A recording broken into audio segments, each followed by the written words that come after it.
Okay.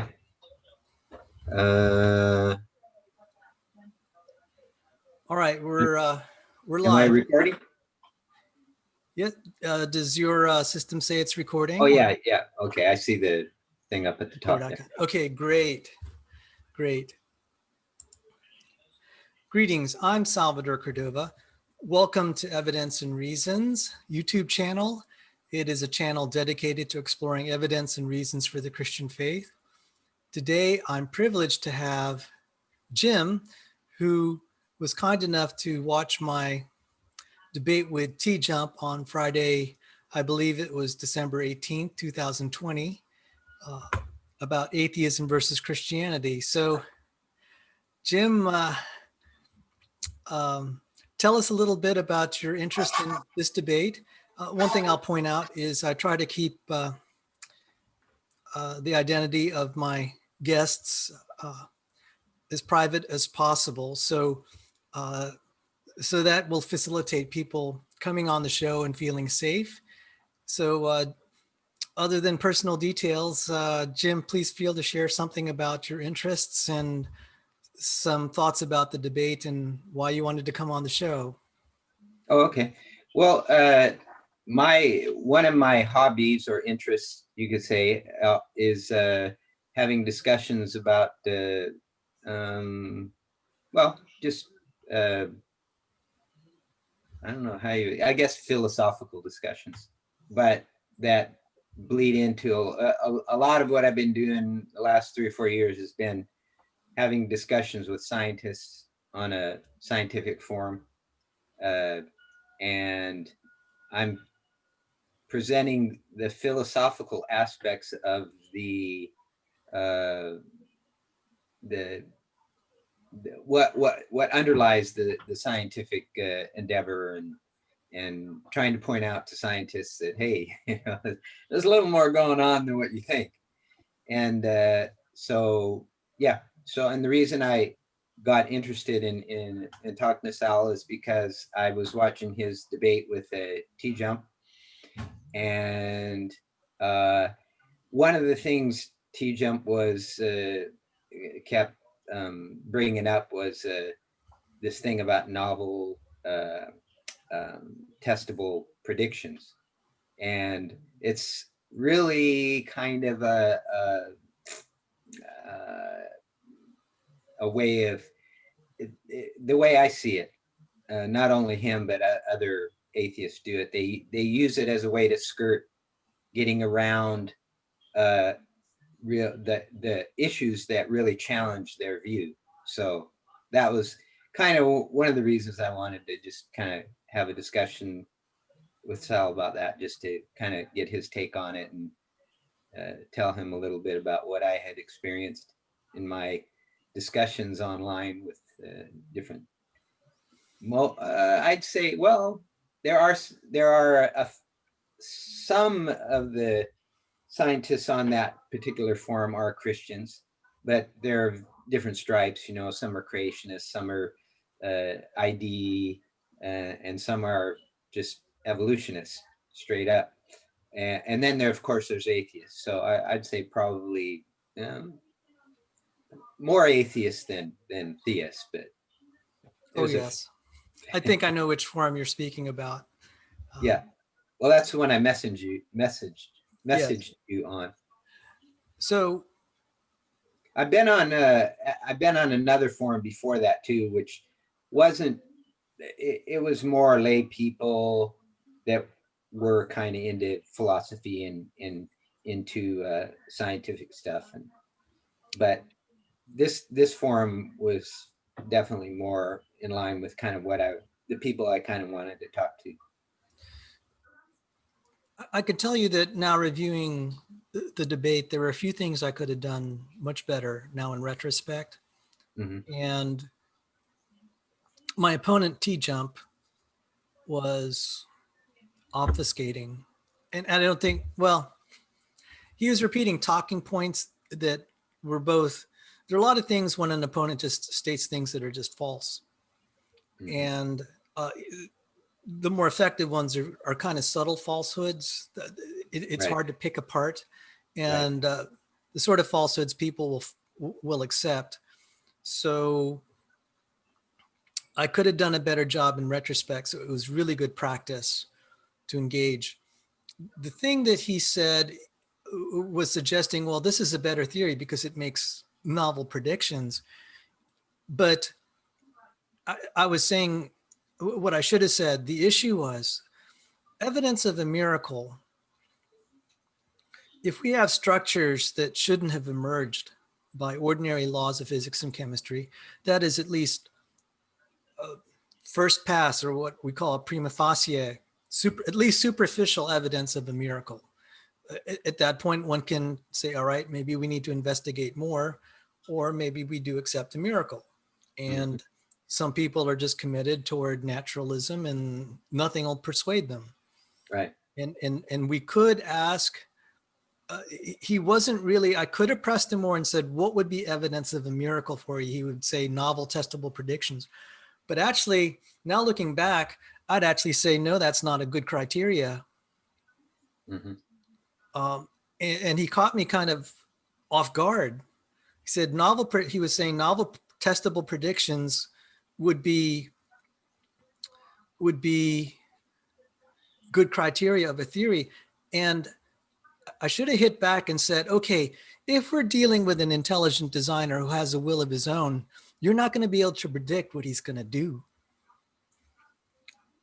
Your criteria could totally fail. And I should have been more forthright and say, your criteria would totally fail, because if you can get the intelligent designer to do things at your whim and at your bidding, when you want, how you want, and you're demanding all this criteria and said it has to be novel enough and subject to being able to make predictions. No, that's not gonna work if you're dealing with a being that's sentient and has its own will and an agenda that doesn't necessarily align with yours.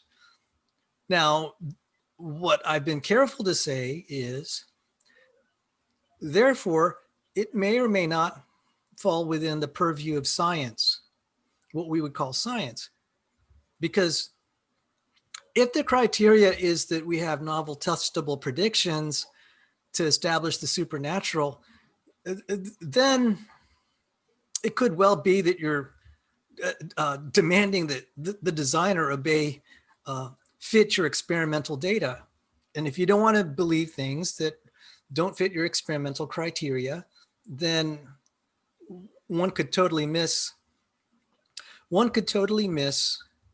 the ultimate truth of what happened because of the criteria. Now, I believe that probably then there is no formal way to prove whether a miracle happened or not. It's a matter of what is more believable.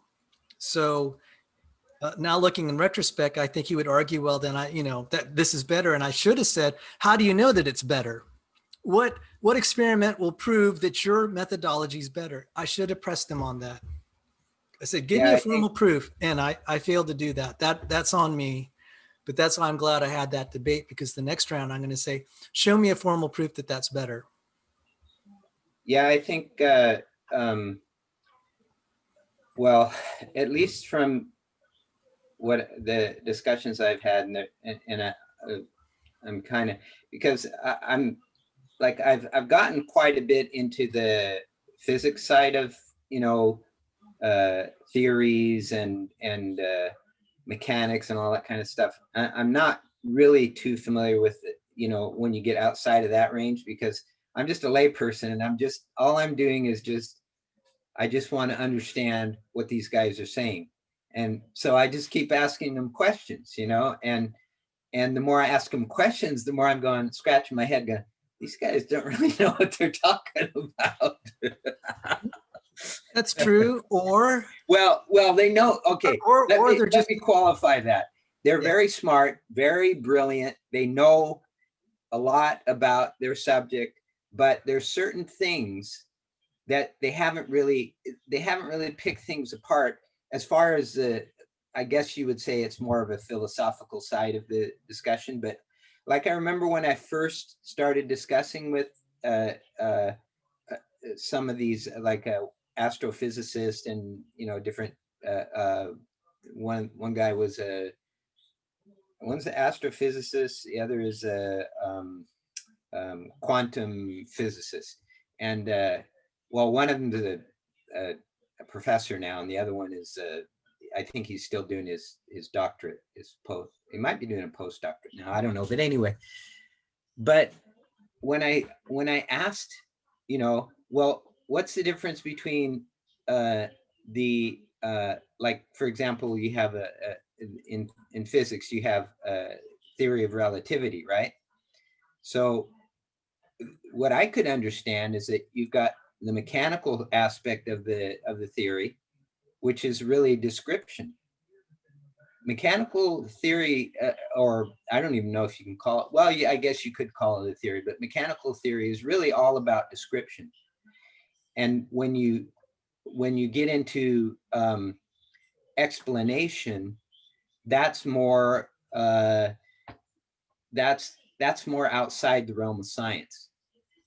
And I had a hard time getting these guys to even, because I was asking them, well, isn't that description and that explanation? And they were like, oh, well, we're just scientists and we don't get into all that rigmarole. And I'm like, oh, okay. Anyway, I hope I'm not losing you there. Oh, no. And I'm kind of familiar with perhaps the gentleman you're talking about. It might be helpful to also talk about TJump, but we can get to other people and what they say specifically. Yeah, well, the thing with TJump is he was going on and on. Quite often he would keep bringing the discussion back to novel testable predictions. And the thing about novel testable predictions, well, predictions themselves, I think I mentioned to you in the message I sent, as far as I can tell, there's different kinds of prediction, because if you're going to predict an eclipse, or if you're going to predict where a certain planet is going to be at a certain time, or how the orbits are going, a lot of that kind of stuff, that's a mathematical thing that you can say, okay, I have this formula and it tells me that this particular orbit in 20 years, this planet is going to be over here, or whatever, however it works. I'm not really that good on the mathematical side. I'm more just going into the philosophical or the metaphysical side of things. But so that, but then when you get into like a different type of a prediction, like to predict, like I hear this, I'm like, when it comes to evolutionary theory, I'm a little bit lost because I'm not that well versed on it. But I hear this thing about, oh, well, we made this prediction about where a certain fossil would be, and lo and behold, it was right where we predicted it would be, in a certain layer, and blah blah blah blah blah. And I'm going like, well, yeah, but that's a different type of prediction. I mean, you could say, well, I could come up with another explanation of why that thing was there. So you can't tell me that because you made a prediction about where this fossil was going to be, that was an actual deductive prediction. In other words, that it had to be that way, or it couldn't have been any other. Like you see what I'm saying? Like with a planet orbiting, it's like either it is or it isn't. And you can't come up with another explanation for it. You can say, well, this planet's supposed to be here at this particular time according to this formula. And if it's not there, then you go, well, that formula's got to be wrong, Or, well, the thing about formulas is it's a little different, because you're not really predicting whether it's right or wrong. You're trying to figure out if it's accurate or not. And then there's degree of accuracy and so on and so forth. So it gets a little complicated, but I don't know if I get my point across. But like, to predict where a planet's going to be and to predict where a bone's going to be, there are different types of predictions. And the prediction of where a planet's going to be is going to be more it's more of a deductive inference than predicting where a bone's going to be, which is more, in my opinion, is just more of an abductive inference. Well, you got this evidence here, And according to this evidence, you think that this would be what would be expected of this thing being there. And you find it there. Okay, well, that adds to the evidence that our explanation is correct, but it doesn't confirm it. It's not like, you have a formula and you say this planet's going to be here and the planet's there, and you go, oh, okay, that confirms the formula. But there, I'm having a hard time getting. I think I can help you a little bit here. Right. Okay. And first off, I'm still fuming at myself because I could have really just annihilated TJump if I just had a little more time. But again, in a live debate, excuse me, the problem is in a live debate, someone can just throw junk at you and you don't know how to handle it, especially if it's untrue, because it takes a while sometimes to uncoil where the falsehood is. Yeah. So with respect to, okay, I have a stopwatch here. I'm going to try to make my response less than 2 minutes. So with TJump, and he was citing this thing about inflation. So let's look to an historical example.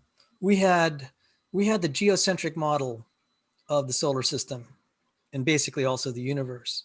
It made testable predictions. It doesn't mean that it was the correct theory. In fact, we now totally reject it. Right. Even creationists reject it. So just to say that evolutionary theory had a prediction that was confirmed, as you pointed out, and which I'll try to say succinctly, it has to be a prediction that excludes other possibilities. Yes, excludes, and it has failed to do that, and then it also equivocates. Let's say that, let's assume for the sake of argument that there is universal common ancestry according to the assumed order of the fossil record. Just for the sake of argument, people that know me know that I'm a young cosmos, young Earth creationist, but let's just assume it for the sake of argument that was the sequence. It still doesn't mean that these transitions and these new creatures happen naturally. I have good evidence. I have good arguments, and I mentioned it in the debate, that eukaryotic evolution had to be a miracle. It couldn't happen naturally. Nothing about the fossil record that was being described about transitionals will solve the problem of eukaryotic evolution. So therefore, there are major holes in it, just like there were major holes in geocentric theory. So partly for the sake of the audience, and also so that we can kind of keep the discussion lively so that they don't fall asleep, if we could try to keep the back and forth to 2 minutes or less. You have the floor, sir. Oh, okay. Well, yeah, I'm okay. Yeah, I was kind of more interested in just kind of having a discussion type thing, because I'm not, anyway, but that's okay. We can do it this way. Oh, thanks. This is you have to, if I could explain, I do have to try to keep my listeners interested. So I'm not, right. I feel like we're basically on the same side. This is just also for me that I have to kind of, I got it. We try to do equal time here and just, try to keep it interesting. That's all. So I'm not trying to cut you off. So please feel free to speak your mind. I just wanted to point out, I am kind of worried that some people showed up on my show and they just do like a 10-minute monologue and they're just boring. I lost so many viewers. Oh, I see. That one stream. So no, I can't. Yeah, I mean, I'm probably another one of those because I'm not really that good at articulating things. Well, in that case, maybe the format that I just suggested, and it's only a suggestion, is just to kind of help this conversation along. That's all. Right. Also, Also, if more people stay in the show, that also helps you. You get to have your ideas at least considered more. Right. Yeah. So, okay, let me just touch on this point you were talking about, the geocentricity of the Earth. Well, that's what what I've understood as they have these formulas. Well, this wouldn't exactly be the same thing. It's kind of a side thing to that, but it's I can't remember the term for it, but they're called Epicycles? Sorry? Epicycles. No, Eh, no, no. They're okay. When you have a formula like it, okay, quantum physics is a good example of it. There's 10 different formulas. They're all empirically equivalent. That's what they call it. Empirical equivalency. They got 10 different formulas, like, well, 10 different theories that are based on different concepts and different formulas, but they all get the same answer. So you can't discard them based on the results of the equations, because they all get the same results. In other words, they all work to get the same answer, but they're different formulas. But that what happens is, like, say in quantum mechanics, you have different, like, you've got the well, the only two that I remember offhand is the pilot wave theory and then the Copenhagen interpretation. Okay, I'm sorry, I have to interrupt you here. I believe they use the same formulas, but what they mean is disagreed upon.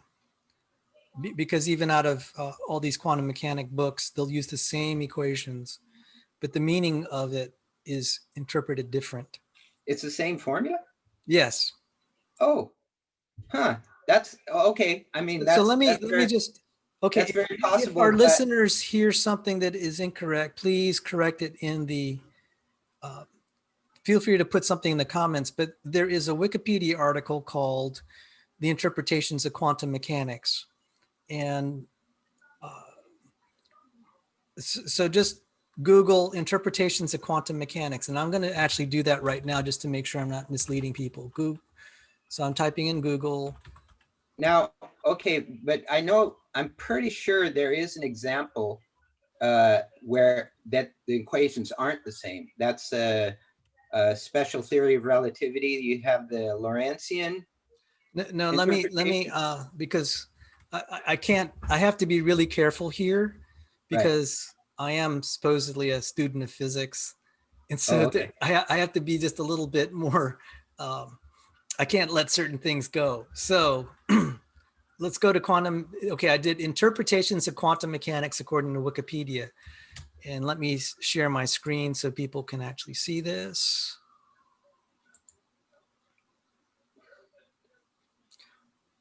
Oh my, I totally lost my.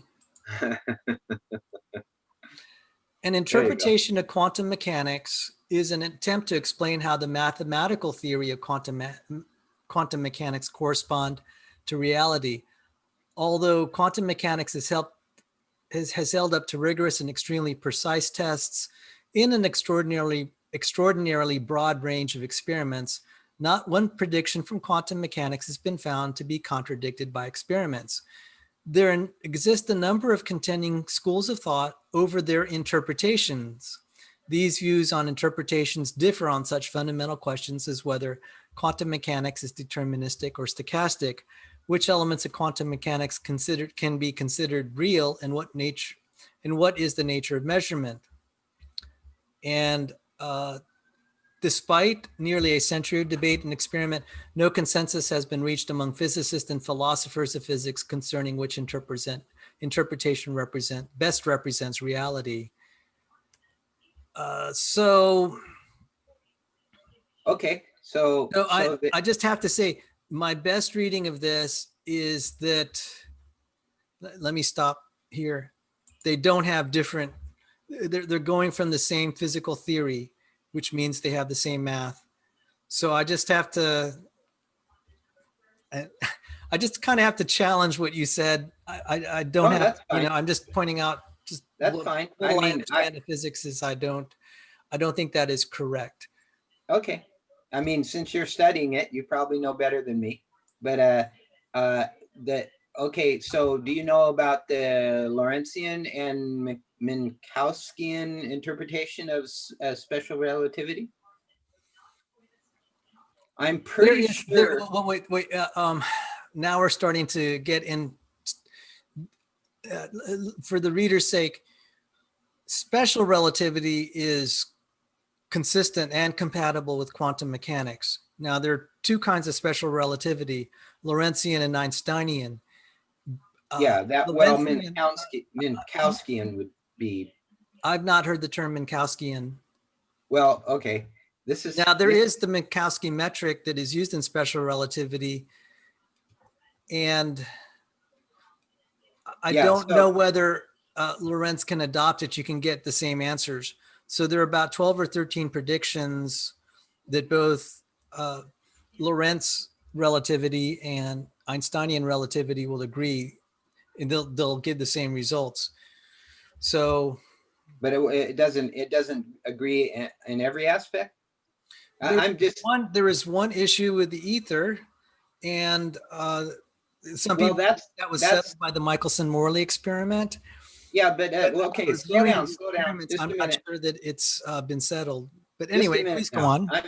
on. I'm trying to just get a clear understanding here. It's the formulas that I'm talking about. So the formulas in the Lorentzian version of special relativity and the formulas in the Minkowskian version of relativity, which is really Einsteinian, but actually Einstein adopted Minkowski's formulas as far as I understand it. But anyway, so those two approaches have different formulas, right? I've never heard it. I've taken both special and general relativity. I've not, for one, That's funny. Lorentzian relativity is not usually studied. In fact, it's not studied at all in most textbooks Right. because of the I'm aware of that. Michelson-Morley experiment. Well, But okay, I will show something that okay. should be interest to the readers. The famous transformations of relativity are still called the Lorentz transformation because Right. it was Lorentz who first came up with the mathematics to describe things like time dilation and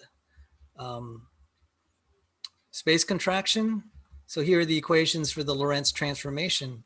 So Right. this is part of, it is described as part of relativity. So let me just, Right. I so understand that. I have to be kind of like really careful here because if it's outside of what I've heard in textbook and I'm trying to represent textbook physics, I'm just going to have to challenge it. So let me just talk Okay, well, about the let me Lorentz ask you. transformation. It says in physics, the Lorentz transformations are a six parameter family of linear transformations from a coordinate frame in space-time to another frame that moves a constant velocity relative to the former. Unfortunately, that's not really very helpful. Right. Yeah. Because So like let's see. as far as I understand, the Lorentzian transformation is just one particular part of the formulas that they use to.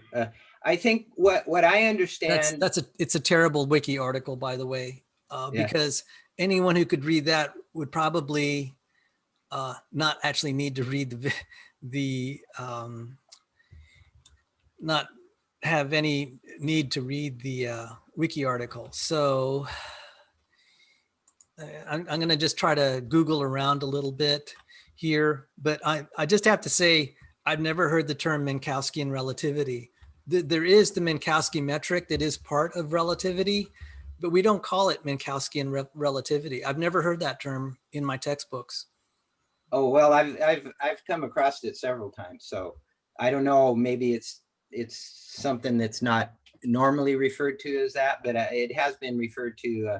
I think especially if you look at William Lane Craig's stuff on it, he talks about the Lorentzian interpretation and the Minkowskian interpretation of special relativity, and according to him, he says that they are empirically equivalent, although they're not the same. If you compared the formulas, they would not be the same. So you got this.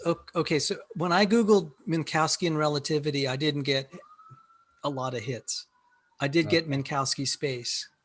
Right. So Okay. Well, also, I'm sorry to point this out, but William Lane Craig is a philosopher.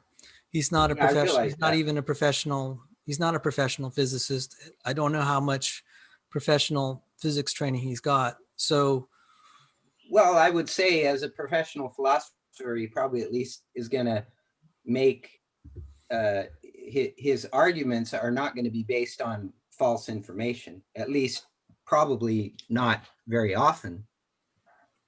I mean, he has a reputation to uphold, and he does have physicists who work with him. But anyway, not to get off on a tangent here, but okay, now I know I'm almost certain.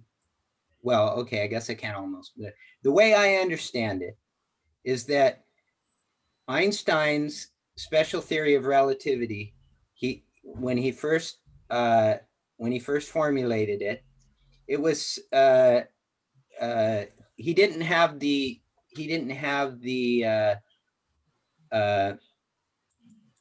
the fourth dimension of space time, or whatever you call it. Okay, I'm not very well versed on all this stuff, but well, there's if I could just point out, this is, yeah, I don't it think may we're be getting helpful anywhere. to have. I'm glad you're having discussions with people that have physics, and they can at least tell you if what you're saying is within what they've learned in the textbook. Well, It doesn't that's necessarily mean whether you're. It doesn't necessarily mean that you're wrong, but as I said, I had special and general relativity. If you start throwing out terms that they've not recognized in their textbook, um, it'll hinder your communication, even if you're correct. So that's why I am trying to point out a few things. You'll have a more effective conversation if you can talk in their language knowledgeably. It'll be okay. received better, Okay, and hopefully it'll also, the process will get you closer to the truth.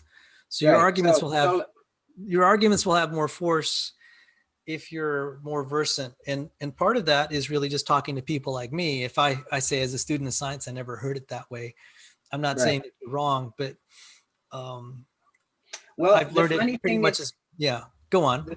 the funny thing is, I'm having these discussions with these physicists and in both astrophysicists and quantum physicists, and they haven't really objected to. I don't know if I've brought those things up, but I'm pretty sure I have, and they haven't really objected to it. See, okay, let me just see. Okay, and I respect that, but I'm telling you, just um, e- either either they just let it go, and I'm just challenging it now. So, as No, I said, I'm not saying I that you're don't think they'd necessarily let wrong. anything just go out with me. They Huh? would call me out on it in a split second. They Well, call me what you out just all the okay. time on stuff. Well, what you just said about the 10 different equations of quantum mechanics, I've never seen it. So, okay, let me ask you a question. I've never heard that used. Well, And are you like, as a physicist, as a student of physics, are you dealing with the actual equations of quantum mechanics? yes. Okay, so So you if I could, I have the book, and I'm relearning it, as a matter of fact, because it's been about 8 years. And the opening of the book by Griffiths, Introduction to Quantum Mechanics, it's meant to be introductory and relatively easy, quote unquote. It didn't give me 10 different equations depending on an interpretation. It said, well, there are at least three, they fall along three lines of interpretation, right. but it doesn't affect the math. So I didn't see it. And then I read that thing about the multiple interpretations of quantum mechanics. And I wish they were a little bit more forthright in saying that it's the same, it uses the same math. Huh. So what does it mean then when you call they call the interpretations empirically equivalent? What's that supposed to mean then? You'll get the same experimental results, but the meaning of it has philosophical implications, the nature of reality. So for example, so what that I mean, I have a hard time understanding that, because why would you call something empirically equivalent to explain? Why don't you just say the same formulas? I mean, if they're all the same formulas, what's the point of saying empirically equivalent? If it's just the same, if you're saying 2 + 2 = 4 and 1 + 3 = 4, and you're saying that, you know, they're empirically equivalent, that seems kind of moot to me. What's the point of even that? Okay, what is the definition? No. That's actually a very good question. The thing is that is an electron's position real, or do you have to measure it to make it real? Does it even exist before you measure it? That's actually a fundamental question. Or was it that we just had absence of knowledge of its position until we measured it? In the Copenhagen interpretation, let me see if I can get this right. Let me go back to the quantum interpretation. Yeah, well, yeah, I mean, know that. This is okay. So this conversation's already fruitful. I hope you'll read that article. And then, because if what, you mean the one in Wikipedia? Yeah, go ahead to the interpretations of quantum mechanics and read it. And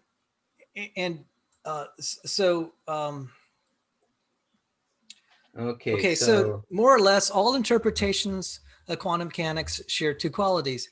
They interpret a formalism, a set of equations and principles to generate predictions via input of initial conditions. They interpret a phenomenology, a set of observations, including those explained by empirical research and those obtained informally. So, this is not helpful. Some of these Wikipedia articles are good. Some of them are just absolutely terrible.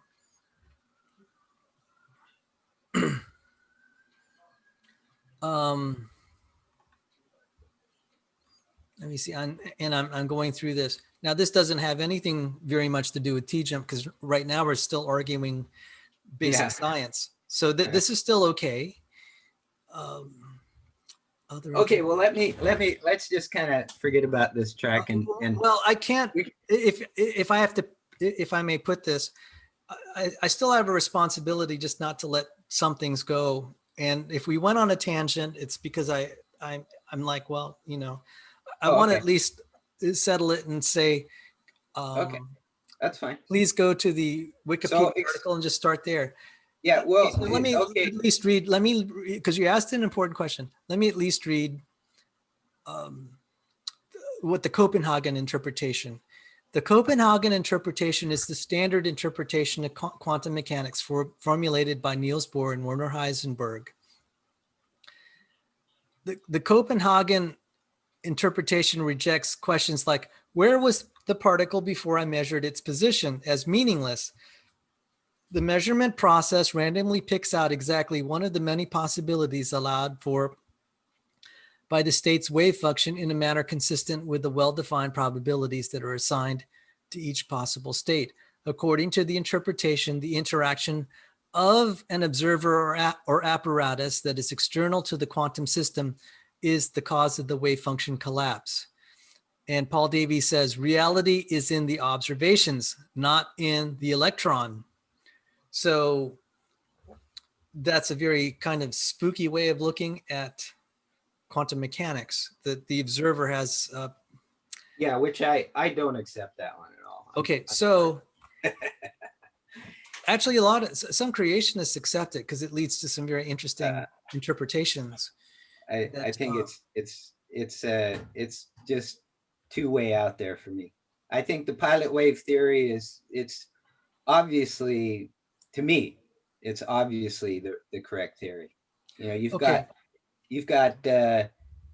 when they take these they do these experiments with the silicon, um, I can't remember what they call it now. The silicon balls are vibrating or something anyway. But the patterns are almost identical to the patterns that are that they get from computer simulations to quantum particles. Well, So to me, it's just and even the guy who originally uh, came up with the pilot wave theory, he used the what do they call that experiment? The split, that experiment with the two slits experiment. He originally came up with that experiment to uh, to prove his theory of the pilot wave theory, and then they later convinced him that he was wrong. And then another guy came, I can't remember his name, uh, Bohr or Brogue or something like that. But anyway, he came along in the 50s and said, "Hey, no, this guy's right. You know, this is the correct theory." And anyway, it just makes so much more sense, because when you start getting into this Copenhagen interpretation, it's like it just makes no sense of the reality that we know. And the pilot wave theory makes absolute sense of the reality that we know, that we experience. So for me, I tend to use the reality that we experience as an anchor. So when you start talking about things that we can't see or we can't observe or we can't verify, I use the reality that we experience as an anchor. So if you use that as an anchor, the pilot wave theory is just totally fits our everyday experience of reality 100%, compared to the Copenhagen theory, which is just totally complete opposite to what we experience. So anyway, that's just my opinion. okay. Now there was the other interpretation called many worlds. Yeah, that one's even worse. Okay. Where they said the phenomenon. In my opinion. Yes. Sorry, I'm not very good at these kind of things. I just. Okay. That's fine. And what I'm going to do is I'm going to preserve this recording. I have what I call the Wild Frontier, Evidence and Reasons Wild Frontier, where I have kind of conversations like this Okay. that are just with other people, and they're welcome to just air their opinions. Right. And whereas the Evidence and Reasons, so there's like a main channel, which is really to serve the community. It's like the stuff there's eventually, not all of it right now, unfortunately, eventually meant to be very, what would be considered, what I would consider high quality, educational for the audience. Right. Meaning that we're not going to have a lot of argument over what was put forward. Right.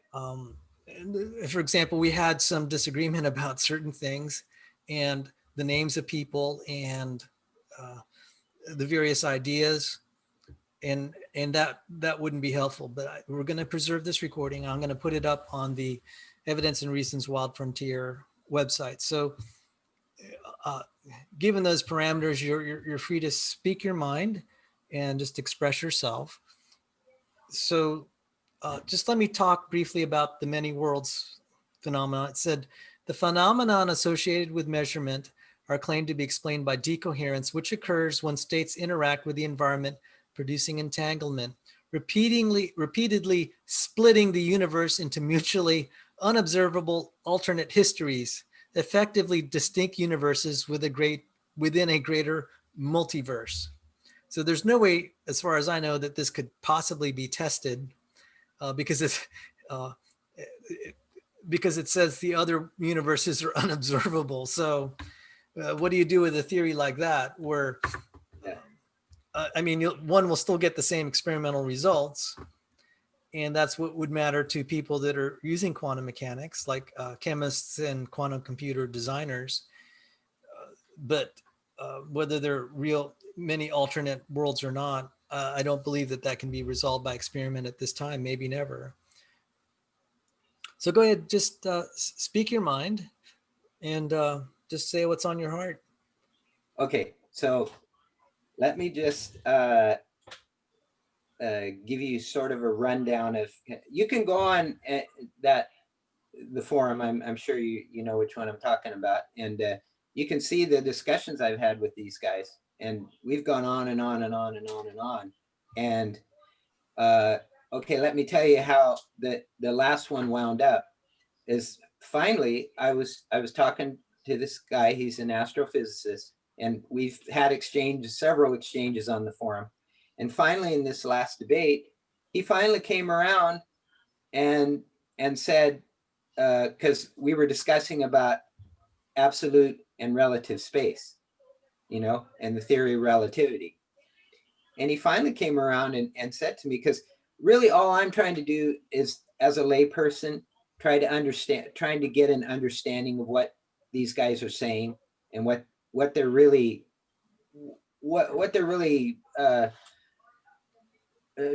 just trying to make sense of what they're saying.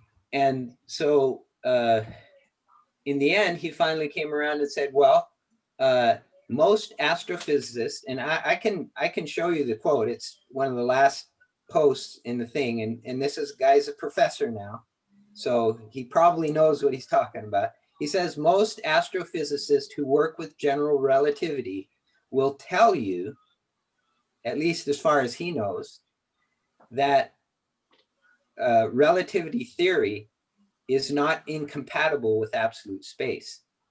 Now he's approaching it from the mechanical aspect of it. So, I mean, this guy's a professor, so he must know what he's talking about. But anyway, so I mean, to get back to back up now, that's really been my quest on this overall, but particularly on this forum, is I was just asking these guys, well, what do you mean by this? And what do you mean by that? And what do you mean by this? And kind of trying to get an understanding of what they meant by the things they said. And what do you mean by theory? And what do you mean by mechanics? And what do you mean by these kind of things? And so in the end, what I've come to, at least the way it appears to me, as there's a lot of things that unintentionally get kind of spill over into other parts of science. And gee, I wish I could express this in a way that would make sense. But okay, let's say like theory. Okay, you got relativity theory, which is physics, right? And then you've got evolutionary theory, which is biology. And a theory in physics, the way I can see is, okay, like especially when you talk about like for example, relativity theory, it has the conceptual aspect of it, and then it has the mechanical aspect of it. So you've got the conceptual aspect of relativity theory is that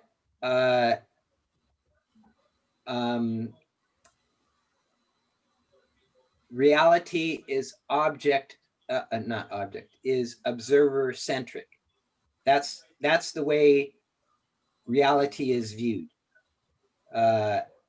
So, and the formulas are all centered around an observer centric concept. That's not the way I learned it.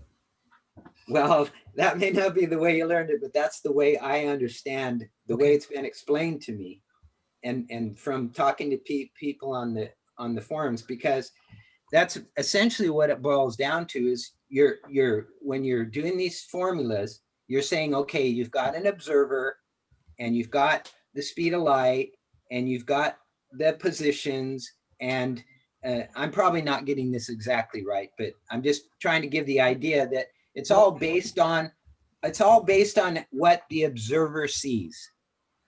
That's it. It's with Newtonian mechanics. It was not based on that. It was based on an understanding of what they call a God's eye view, and that means that in a God's eye view, there exists a absolute space, and there's absolute locations, there's absolute time. Whereas with an observer-centric concept, it's relative to the observer. And that's the whole idea behind relativity. And if you tell me it's not, I'm going to have a hard time believing you, because I've talked with these guys and I've went over and over and all kinds of stuff, and I've read things, and I'm pretty convinced that if you really look deep into it, that's what you're going to find.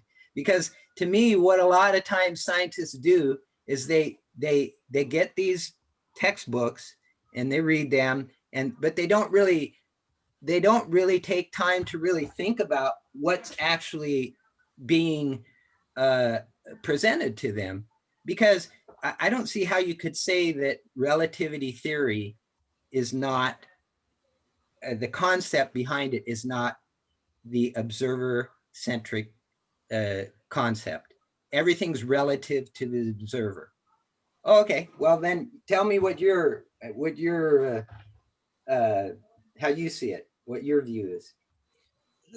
There are two theories: special relativity and general. Okay, well let's just stick to general relativity. That's the one. No, we begin with special relativity. It's a case within general relativity. Whatever. Special relativity does not. Okay, but wait, before you go any further. Okay, I want to know. Okay, I want to know what the concept. I don't mean to. All right. This is a very frustrating discussion, because like half the things you've said, more than half, use approaches that are just not textbook, and I'm sorry. Well, big deal. When I open my, you have to be. I have a relativity textbook. I can give you the textbooks. Where does it say that it's observer centric? Words are very. They don't tell you that. That's the point I'm trying to make. They don't tell you. You think about it. Think about it. If you think about it, see, you may have put something in there that is not in the textbooks. Where does it say that? Where does it say that it's observer? Why does it have to be in the textbook? Well, it doesn't have to be, but it doesn't have to be. What I'm pointing out, if you're going to start arguing things and stating things, you might try to start from a baseline of where other people are understanding. Otherwise, you're not going to be understood. I'm just pointing that out. If you go up to a physics student and say, it's observer. Okay. So I was in class. If you said that to my classmates, they'd go, "Huh? We didn't learn that." Right. Exactly. So why do you throw things in there that, just like what you said with quantum mechanics, and because that's the truth that I see. Okay. I think the evidence is there. You don't need a textbook to tell you something that you have evidence for. If you got the evidence for it, if you can see it. You have evidence. You're saying then that the evidence, the way you read it, is that relativity is observer centric. Right. Okay. No, wait. Okay. Let me ask you a question. Relativity is observer centric. Let me ask you a question. Okay. Let me ask you a question. Let me ask you a question. Okay, sir. What is the concept that relativity is built around? Because every theory in mechanics has a conceptual framework. What is the conceptual framework? Okay, Jim, this is my show. All right. Okay. And if you're going to interrupt me when I'm trying to explain something to you, there's really no point in having this discussion. So right. I think this is a mutual. This is for mutual benefit. And maybe what I should have done is say. I misunderstood. I was trying to. I thought that we were going to have just a back and forth discussion, but that doesn't seem to be the format that you want to go by. So no, and I may have failed you in that, because I may have failed, and I take responsibility for that, because I'm relatively new to this, and maybe I have to outline a little more clearly what the goals of a discussion are.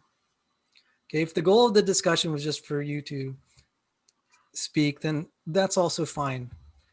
My goal is to help my viewers understand physics better. And if I have a guest that comes on and starts using terms that are outside the textbook and says stuff that I find very problematic, like you said, quantum mechanics, there are like 10 different viewpoints and they have different formulas. I got to stop that.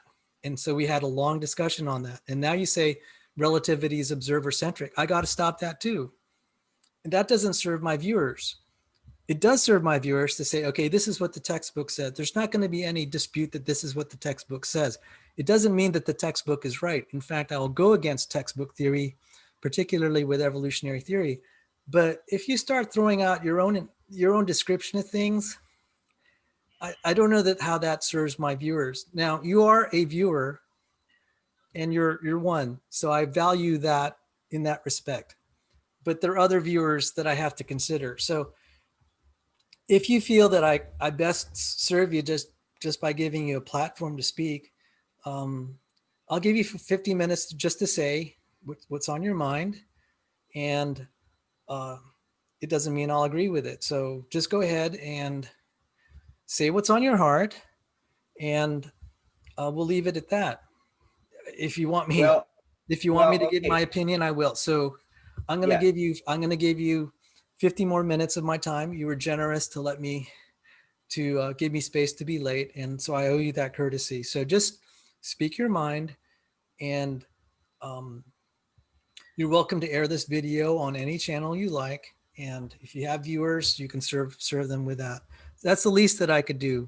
So I think the best way I could serve you is just to let you speak what's on your heart. Doesn't mean I'll agree, because obviously I'm not agreeing with more than half of what you've been saying and the way you characterize understanding of physics. But I want to extend you that courtesy. So you have the floor, sir. Okay, well, all I have to say then is that what I want and what I've been able to do on the forums is have a discussion, a back and forth, because I know there's a lot of things I don't know. And I appreciate being called out if I'm wrong. But if somebody calls me out, then I'm going to say, okay, well, explain to me why that is. And that's kind of the way I like to, I'm trying to learn something. That's what I'm trying to do. And I'm trying to learn how, as a layperson, I can understand what these things that scientists are saying, if it really makes sense. It's just like going into a courtroom and saying, what's the evidence? Show me the evidence. Okay, you make this claim. So what's the evidence for it?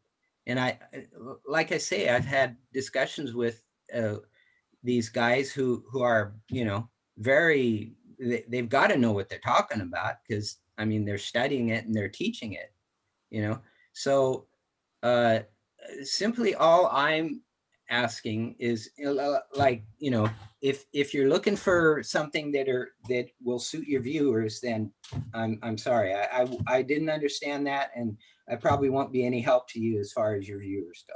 So if you want to end the discussion now, that's fine with me. But what I want is somebody who I can talk to, who I can pick their brain, who they can pick my brain, who we can agree to disagree, who we can, go, okay, what's the evidence for that? Where's that? But to be honest, to tell me that that's not what the textbook says, that, I mean, I can't handle that. That's like, what? You're going to tell me that because I've talked to all these people and I've had all these discussions, that everything that I've learned from all that isn't right because the textbooks don't say it? I mean, that just, I can't comprehend how that's even, I understand that you're saying that because you want for your viewers, but I didn't understand that that's what we were going to have this discussion on. I just thought it was just going to be back and forth, and we would be able to talk about ideas that, or at least I would be able to share as a layperson. I would be able to share my perspective as how I see how scientists express themselves, and the way I think that they misrepresent things, not always purposely, but and even on the forum, which I the last discussion I had, the guy, you know, I said, well, you know, but if you guys don't say something, lay people are just gonna, you know, think that, you know, that they're gonna get the wrong impression. He says, well, as scientists, we're not worried about what people think. We just do what we do. And I said, well, okay, I can kind of understand that, but you know, it's, you know, it took I mean, I think I've been on that forum for about 3 or 4 years now. It took 3 or 4 years to get a scientist to say, oh, the theory of relativity is not incompatible with absolute space.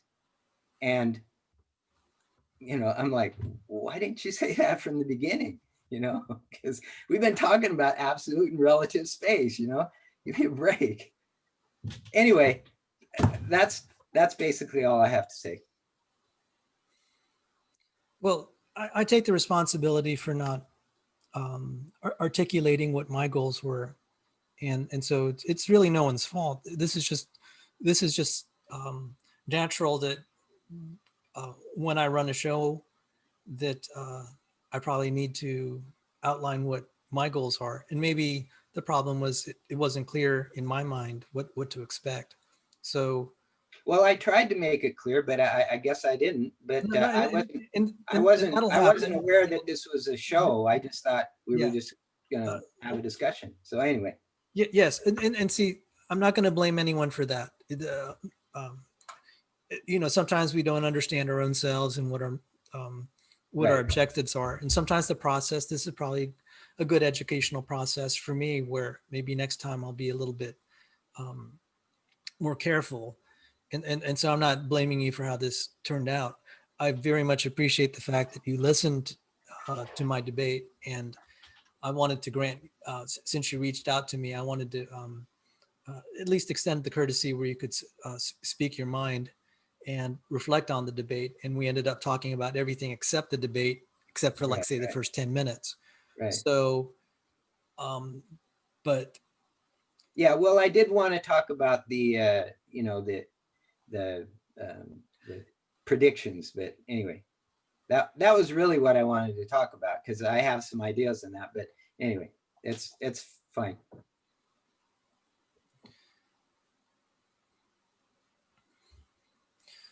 So let me see.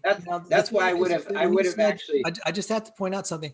Just because you interacted with these people, the way you're representing your interaction, the way that you just said it to me, where relativity is observer centric, I'm just like, I don't know that they would necessarily say that.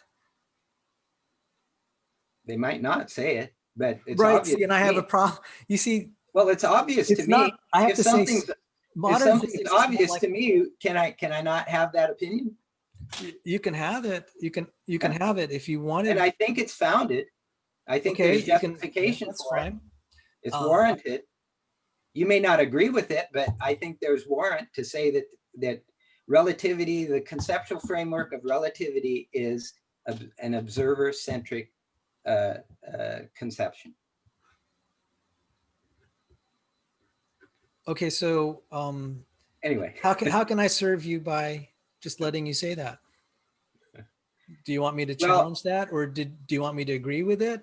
Well, okay, that's why I like to ask people questions to see what their reply is, so I can kind of understand where they're coming from. All right. Why don't you state the two postulates of special relativity? That's a start. That's textbook. And then derive how you get observer centric. Okay, well, I couldn't tell you that. Okay. So what would help? But I would like to. What would help is, before you make an assertion about the theory, you ought to be able to state exactly what Einstein himself said about describe the two postulates that describe his theory. That's not too much to ask. You could say, this is the form of an argument. You state what the theory actually says. Okay. So okay, I almost know it from memory. All right. Let me just tell you. In special relativity, we're talking about inertial reference frames. And let me see if I get this right. So I'll just state it the way I remember it, and then I'm going to compare it to say the wiki version. The two postulates of special relativity. One, the speed of light is the same in all inertial frames. And two, the laws of physics are identical in all inertial frames. I may have gotten the order wrong. Right. So if you're going to assert that it's observer centric, you have to build it from those two. Yeah. Okay. So now, that's wait a minute, just a minute. Okay. See, now I'm talking general relativity. General relativity, special relativity, and general relativity, they have different conceptual frameworks. But in general relativity, the idea is that, okay, maybe I'm wrong, but that's the impression I get from general relativity, is that you have an observer and you have the locations and you have the beam of light going by, and you have another observer, and the observer who's in the whatever they call that frame, the preferred frame or whatever they call it, that's the one that you get the actual I mean, that's the point of where the measurements are derived from, and that you have the other guy who's going by you, and he sees it from a different perspective than the one observer one has a different perspective than observer two. But if observer one's in the preferred frame, that's where the measurement's made from. And even though the observer, the frame in, I mean, the observer two is having gets different measurements, you're going by whatever the preferred frame is. But it's all centered around the observer. You have different observers, and I mean, that's how I understand myself here. The first postulate of the principle of relativity, the laws of physics take the same form in all inertial frames. I had the order wrong. Second postulate, invariance of C. As measured in any inertial frame of reference, light is always propagated in empty space with a definite velocity c that is independent of the state of motion of the emitting body. Or the speed of light in free space has the same value c in all inertial reference frames. Yeah. So if you say relativity is observer centric, it has, since special relativity is part of the general theory of relativity, if what you say doesn't hold for special relativity, it's not going to hold in the general theory. Well, I don't know, like, okay, I'm only telling you what this professor has told me. He says that general relativity is, in fact, I don't even know that you can say that special relativity and general relativity, as far as I understand, Einstein was never to be able to get them to agree with each other or be compatible with each other or whatever it was. But we'll see. Okay, the way that I consider, if you wanted me to challenge you on that, I'm going to challenge you on that too. And yeah, no, keep that's appealing fine to these professors that supposedly agree with you. I'm just quoting textbook. No, I'm just telling you what he told me. You justified it by quoting, but saying that these professors taught you that. And I'm just like, okay, right. It's entirely possible that they agreed with something that they thought, it's entirely possible you're not characterizing the interaction correctly. All right. So I don't know what to say. I'm just telling, I know. If you want, you just stated some things that I'm just like, no, I wouldn't say that general relativity disagrees with special relativity. I wouldn't say that the theories of relativity are observer centric. I would state the postulates of special relativity and leave it at that. Well, I think if you look into it, you'll find out. I mean, from what I've read, Einstein he worked until the day he died, and he was never able to get general relativity and special relativity to be compatible. And I've read that. I mean, maybe the information I'm reading is wrong, but and this professor, like I said, he kind of said the same thing to me. He said, well, I'm not concerned with special relativity because he almost like said, that's not something we even pay much attention to anymore. It's general relativity is the main thing. But anyway, Yeah, I'm sorry. I'm just a Well, if you're layperson. going to keep appealing to a professor with vague discussions on the internet, um, uh, you're welcome to your own opinions. If Yeah, there could be a point where I'm just not going to bother challenging you. right. You could just have Well, your own platform, and if you can get people to listen to you, that's fine. And agree, more importantly, agree with you and value your views. no, So, I don't have anybody who agrees with me. okay, Nobody agrees with me. okay. But okay, I challenge. Okay, I would challenge you. Read the last thread that I read. I I started.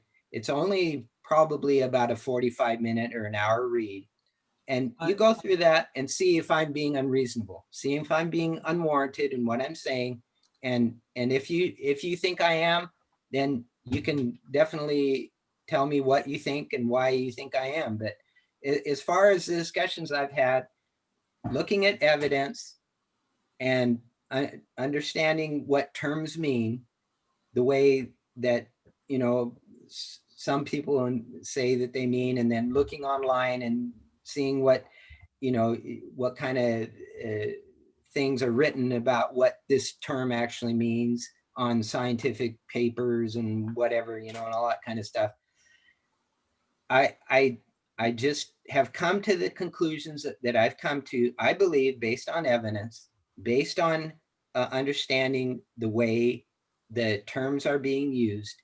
And uh, nobody agrees with me, but I don't see any reason why I'm unwarranted in what I've said. And nobody's given me any evidential or philosophical arguments or reasons that uh, that would justify me not being warranted in holding to the positions I do. Now, I'm not saying that I'm right. It's my opinion, but I'm saying that I believe, from looking at evidence and reasoning and talking to people and going back and forth, that I'm warranted in the position that I hold. And so if somebody can show me with evidence and with reason that I'm not, then I'm happy to, you know, change my mind. But just telling me that because I don't say what the textbook says, that to me, that's not evidence or reason. Well, I was pointing out that if you're going to characterize a theory, it doesn't mean that the theory is correct. You have to have an accurate characterization of what that theory is. It begins with, at least in the case of special relativity, because when I open my textbook on general relativity, the first part is the section on special relativity, and then they generalize it. Special relativity fits within general relativity. And so if you stated something that doesn't agree with the theory you're trying to describe, and you have an incorrect description of it, whether the theory is right or wrong, you've made a description of the theory that's inaccurate. And so when you said relativity's observer centric, that's not, that's a very dubious characterization, and it's one that's unnecessary. All you have to do is state the two postulates and go from there. Um, what you've added is just like a confusion factor. I mean, I would never teach special relativity that way. I'm not saying that it's right. I believe, personally, I believe for the most part it's right. I've read some things by other physicists where they talk about variable speed of light, and the theory has to be amended. But for a lot of things that we observe in our experiments, it looks very correct. So the start is to characterize the theory in its own words. What's the point of trying to blur what it means with your own words? Why isn't it better to just use the words that Einstein used to describe the theory as a basis? There's going to be far less back and forth. And then to make assertions like general relativity doesn't agree with general relativity, special relativity, the special theory doesn't agree with the general. It doesn't help to hold an opinion that may be never claimed in the physics literature. I've never seen that was ever a problem. it's strange to me that you've never heard that, because I read it everywhere on the internet. So the thing is, Do you have a paper that says they disagree? Do you have a textbook that says that they disagree? I could grab my general relativity textbook right now. well, that's what I'm saying. There's nowhere in there that it says they disagree. There's nowhere in there that it says they disagree. Okay. Do you want me to pull it out? I'll pull it out. I mean, right. you're going to No, characterize a I believe theory you. and you're going to start talking to people that actually study this. I'm not talking about, and it's going to be problematic if you don't get the characterization accurately. And so, okay, well, then one ends up having okay. Go on. Humor me for a minute. Okay. I believe that the textbooks, they gloss over the things that they don't want people to think about. Okay. They just gloss over them. And the reason I say that is because is from talking to scientists about it and asking them questions, and they're also, learning from these textbooks, and they're telling me things, and I'm going, well, that doesn't make sense. How does that make sense? And they try to do the same thing. They try to just gloss over it. Well, and when I ask more deeply about things and I delve into it deeper and deeper and deeper, I start finding out things like, hey, well, this is okay. I don't know if you're comfortable with this or not, but the only way I can the only way that I can kind of express the things that I'm trying to express is by asking people questions. So I can get them to give me what, how they see it, or they can give me answer to these questions that I have. And then I can say, well, okay, that makes sense. Or I can say, well, I don't know if that really makes sense or not. So I don't know if you're comfortable. I don't think maybe you aren't. I get the impression that you aren't, but I would like to just ask you questions and see how you would respond to it. Well, I've responded with how I thought, and no, but you won't let me ask questions. That's what I'm saying. I want to ask you a specific question so you can give me a specific answer. If you don't want to do it, that's fine. I don't mind. Okay, go ahead. Ask me a specific question. Okay. But so let me just qualify something. If you say something that's wrong, even in your question, like you could say, if you ask me, like, why are there different equations for the different interpretations of quantum mechanics? I'll say that doesn't even make sense as a question. Okay, so ask me a question. That's fine. And I'll respond. Fair. The first thing is, I'll try to say that question doesn't even make sense. It's based on a wrong premise. Okay, so go ahead, ask. Okay, so just so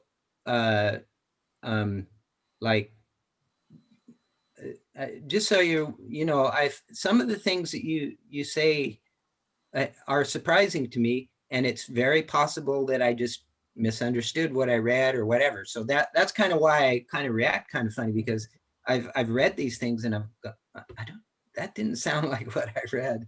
And so it's very possible, since you're a student and I'm just a layperson, that, I just got it wrong. I'm willing to accept that. But anyway, so my first question would be, is, okay, with mechanical theories in physics, am I correct in understanding that there's a conceptual framework on which the formulas are formulated around? What do you define mechanical theories? There is the theory of classical mechanics. Physics. Mechanical theories. So okay, first your description is the premise of your question is, okay, let me tell you specific ones. Okay, you have to start using. Okay, how about I'm not going to be able to answer your question. Okay, so if you want me to answer your question, you have to let me talk. All right. Okay. Or otherwise, I'm not going to answer your question if you're going to keep interrupting. the only reason I'm just interrupting is because I could make the question more particular, so we don't have to have this discussion about whether it's a mechanical this or a mechanical that. Because I've had all these discussions before with scientists. Oh, what do you exactly mean by that? What do you? So if to make it easier, I could say, for the theory of relativity, the general theory of relativity, is there a conceptual framework on which the formulas are formulated around? In other words, they have to remain within that conceptual. In other words, that's what they're built around, that conceptual framework. Do I understand that correctly? Is there a conceptual framework for general relativity theory? I believe so. And okay, so what would that conceptual framework be as far as you understand it? The first part is that general relativity has to be consistent with special relativity.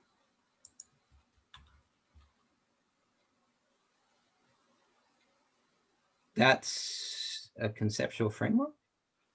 No, that's the first part. The first part of what? The conceptual framework of general relativity is special relativity. And I gave you the two postulates. That's where it begins. So okay. special relativity describes inertial reference frames. General relativity deals with accelerating reference frames. Those are the two conceptual frameworks. And things will behave differently if the reference frames are accelerating with respect to each other versus versus not accelerating. So we could actually say then that special relativity is a special case where the acceleration between the two reference frames is zero. Okay, that makes sense. So, but my understanding of a conceptual framework is kind of a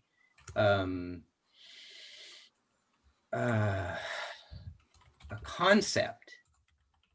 So are you saying inertial frames are concepts?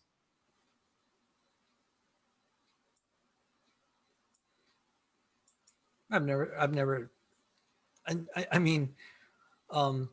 do objects accelerate? Can they accelerate relative to one another? Is that conceptual? That's I've never heard about that. That question, that description never comes up. Right, but okay. So a concept is an idea, right? See, this is getting into philosophical stuff, and yeah, well, that's what I'm interested in. Which I don't really feel is useful. I don't think. Oh well, I think it is, but anyway. Yeah, okay. So that's probably where we disagree. Is there a framework?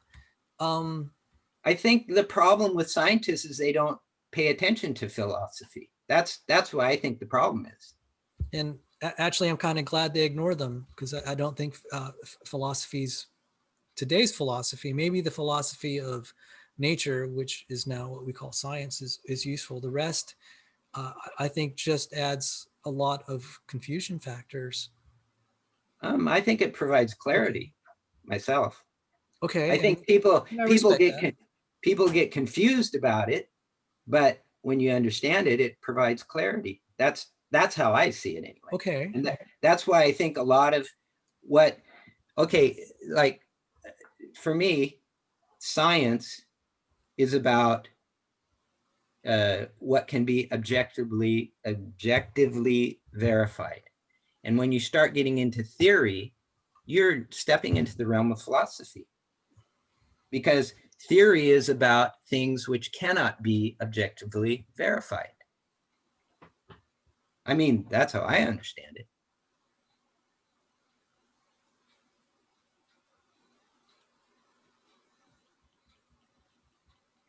So, I mean, I appreciate you ask these questions, but they're things that I don't concern myself with. It's like it's an inertial frame of concept. That question never comes up, because we can totally, in the experimental lab, we can define inertial reference frames. What does it matter if it's a concept or not? It's adequately described such that we can run experiments. No one has to answer the question whether it's conceptual or not. I mean, it may Well, be okay, valid, it may be a valid philosophical question, but it does, yeah, but it only muddles the thing if we're going to have experimentalists trying to say, I'll give you a concrete example. If we have a GPS satellite and then we have to account for effects of general and special relativity, really just general relativity, if we include special as part of it. And it does, no one says, is this a concept or not? That's irrelevant. right, I understand that. It's I irrelevant. understand that. It's irrelevant to applying the theory to the physical world. So these are It's philosophical questions that are not needed to be answered or even thought about to be able to make a physical theory. So I'm sorry that I'm just like, well, I don't know, and I don't care, and I don't think it's helpful. It doesn't well, clarify I the think issue. I think it is helpful when it comes to reality, because uh, to be honest, the way I see it, it's not it's not because of science, but it's a fault of scientists of portraying science in a certain way so that people get the impression that whatever science says, that's it. And so science comes out and says space is relative. Oh, that means, okay, then what else is relative? Maybe everything's relative.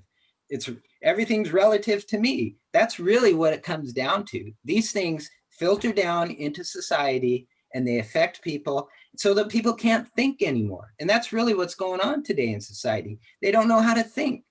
Oh, everything's relative to me. Okay, well, there are no laws, there are no absolutes, there are no this, there are no that. I can just do whatever I want, and I can just be whoever I want to be, and no, I can, if it suits me, it's fine. If it's a problem for somebody else, that's their problem. That's not my problem. That's why I think it's important. I agree with you that for science, it's not important. It's not important for science to do science, but it's important to the ramifications of how people view science and how it affects the society. And that's maybe the thing that scientists are oblivious to. They don't want to be concerned about it, but they should be, because people look up to scientists and they tell them these things and they go, oh, okay, yeah, everything's relative. Okay, everything's relative. I'm not saying that the scientists are going around saying that, but the implications of what their theories and things like that, they flow into, they affect the society, and they should be clear about things so that people don't get the wrong impression, which is, I'm like, as a creationist, you should be on board with what I'm saying, because that's what happens to the scientists, saying all these things about creation and evolution and all that kind of stuff. It's like, oh, the theory of evolution, the evolutionary theory is a fact. What? It's not a fact, but that scientists, or at least it's portrayed that way, and scientists don't speak up about it, except for creation scientists. And in fact, the evolutionary scientists, they do everything to try to, if they don't say anything about it, they certainly don't try to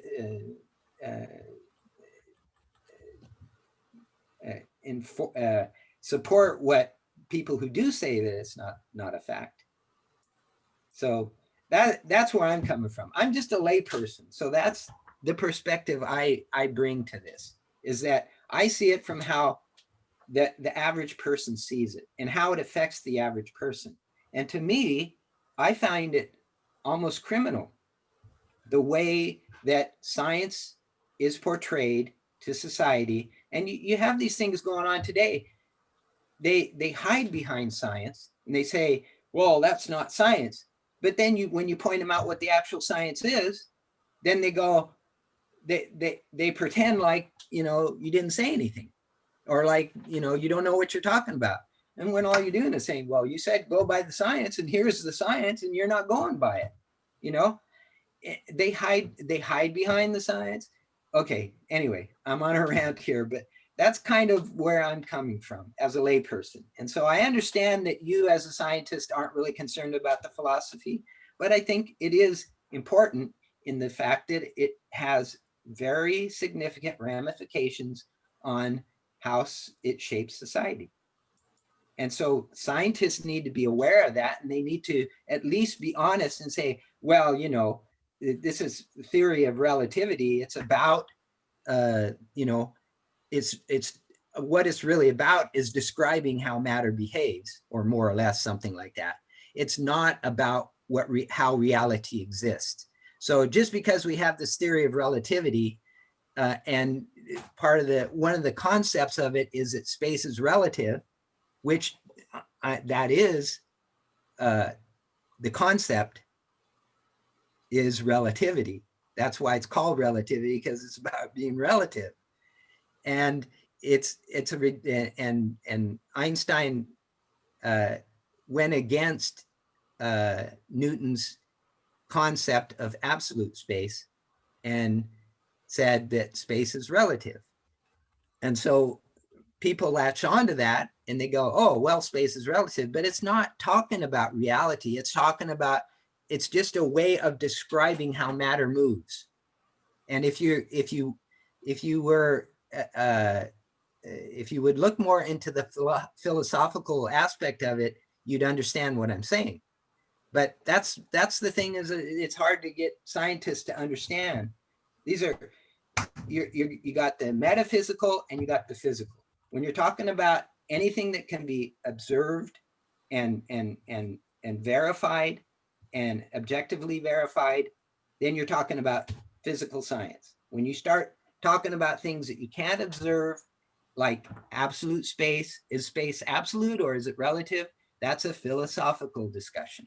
That's metaphysics. And the theory of relativity doesn't tell you whether or not space is relative or absolute. It's evidence because of the fact that it works so well. It's the most successful of the theories at describing how matter moves. So it can be used as evidence to support space as being relative, but it does not entail that space is relative. So anyway, so that's why I think it's important. But anyway, that's just how I see it. Sorry, this probably isn't at all what you were expecting. No, that's okay. And I did promise I would give you time, and I appreciated the fact that when I showed up late, that you were understanding of that. And I do feel some obligation for people that have watched my debates to interact with them. And I also get to know my audience. So, yeah, well, I'm probably one of those. Probably next. Probably one of those outliers.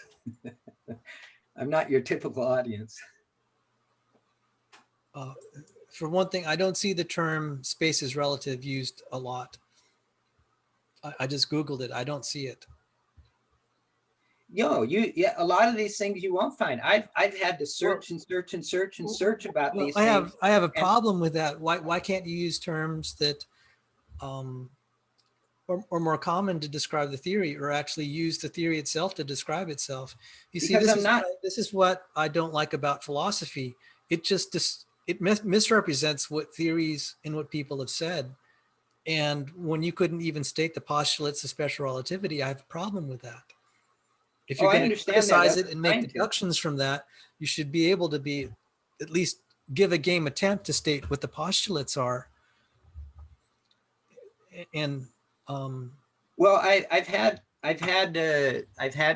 some of these scientists argue with me that because I didn't know all the formulas and so on and so forth, that I didn't have any standing in making arguments. But that's why I'm saying I'm not concerned with the science, really. I believe that the theory of relativity works great. I have no objections to the formulas and that, you know, it predicts things and so on and so forth. I'm absolutely 100% on board with that.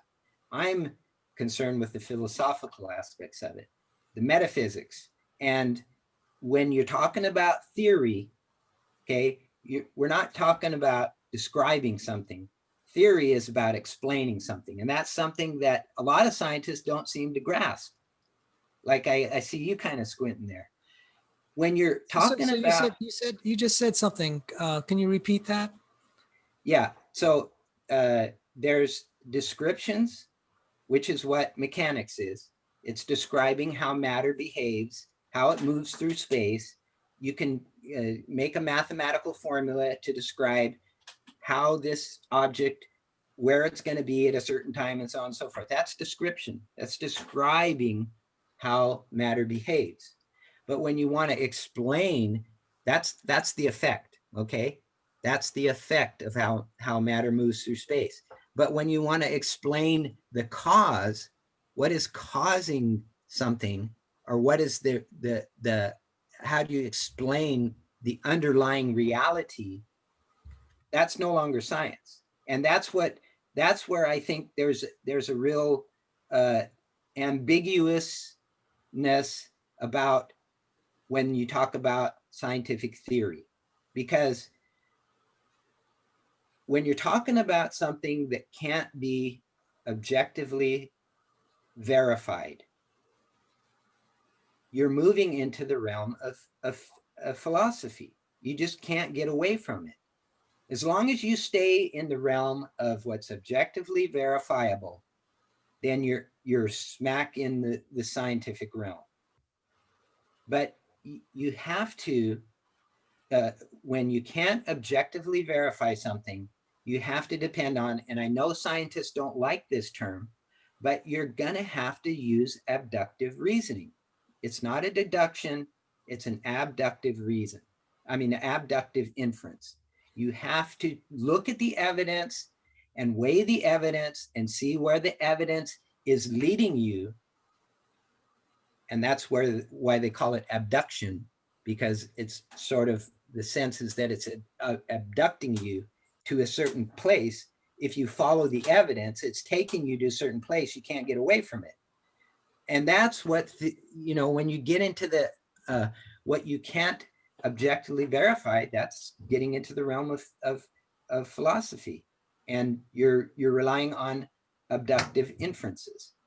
And I don't see any way around that. And scientists try to go, in every which way to try to get away from, to try to deny that they'd use abductive reasoning, but they'd use it all the time, but they just don't want to admit it. And when you have a conversation with someone about God and you start presenting evidence for God and you say, well, here's the evidence for God. Oh, that's not evidence for God. Well, it's not a piece of God's finger. It's not a hair out of his head. It's not so that's not evidence for God, but that's not how abductive reasoning works. You take evidence that supports an inference. The inference is God exists. So what evidence is it? Well, maybe the universe. That's a pretty good inference that there's a God, but they won't accept any evidence that, whereas, that's all they do in evolution.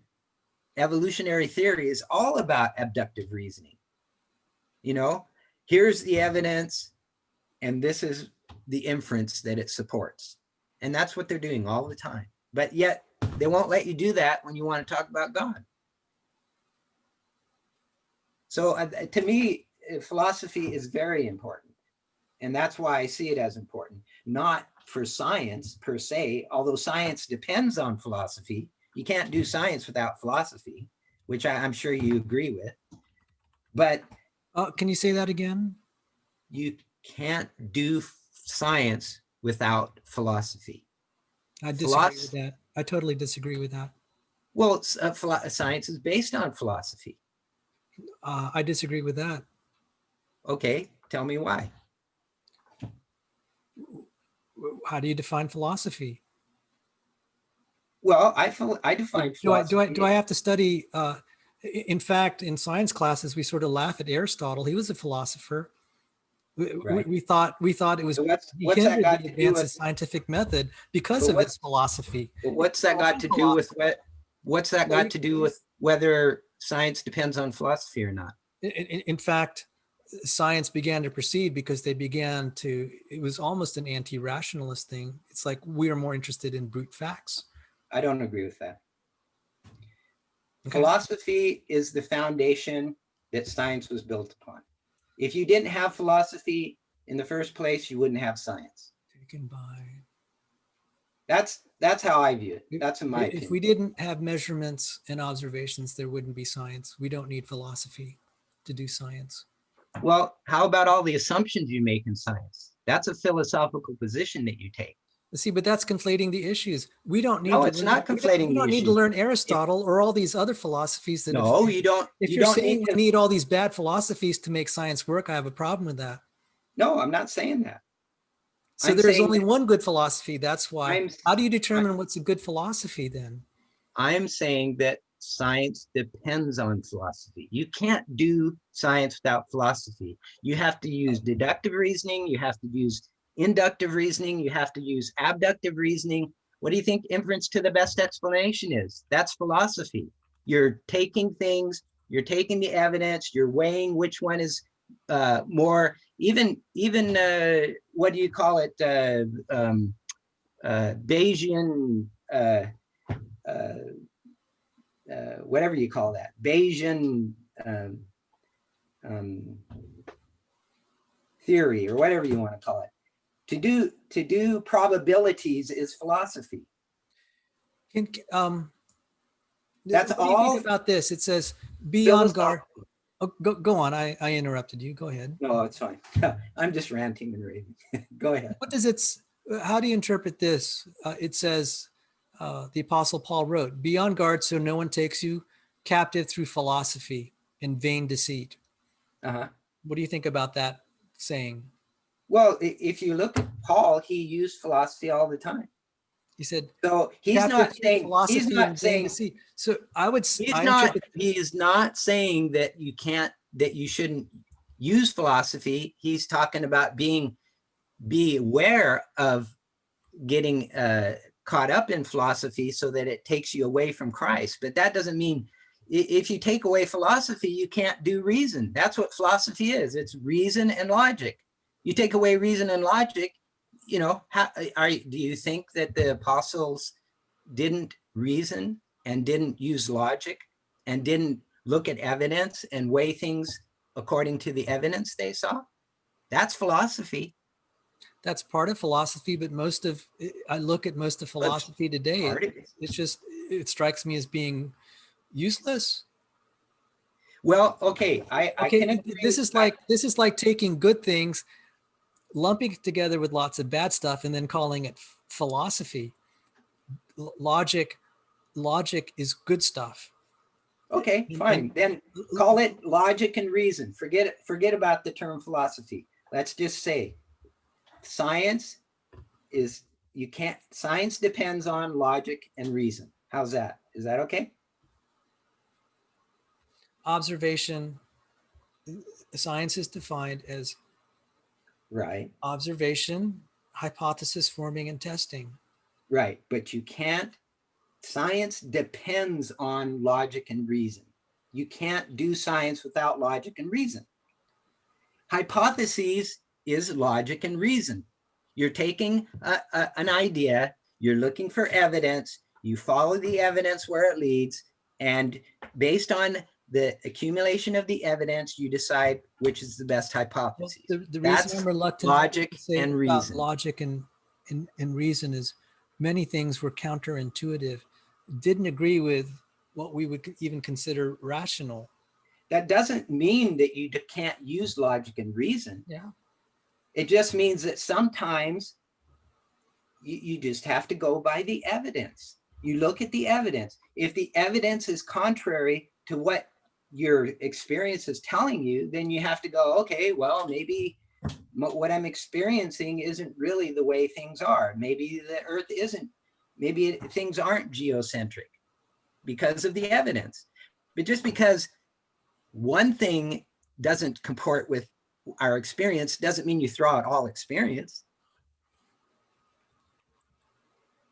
I mean, that's how I see it anyway.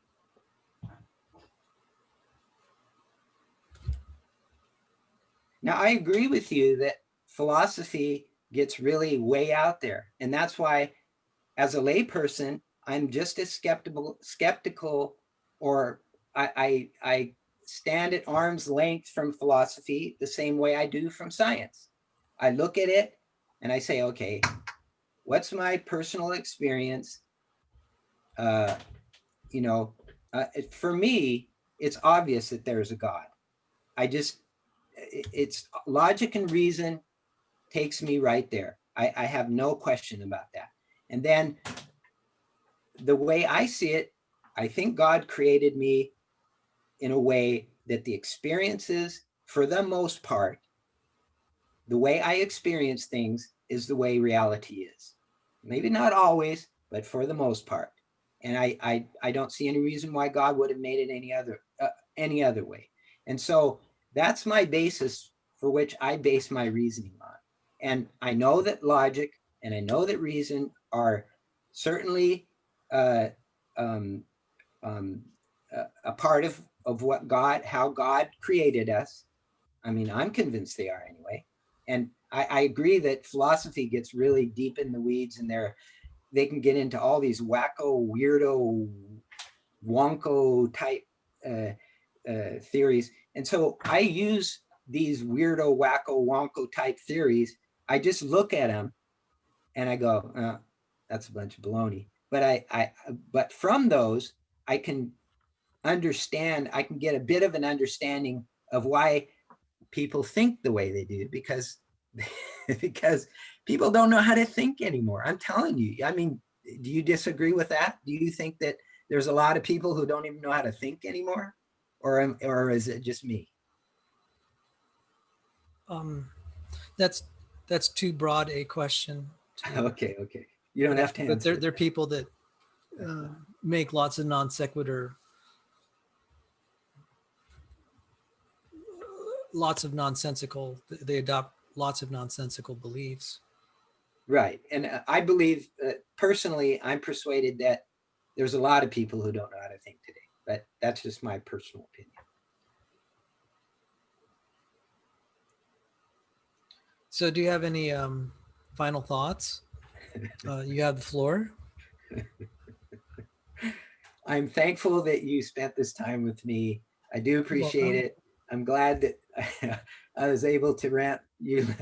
Well, just to explain, I have a bit of Italian background, and we tend to get a little bit, I don't know if you've been around Italians, but we tend to get a little bit excited. We're a bit emotional, and we like to rant and rave, but it's not because we're angry. It's just the way we are. So, well,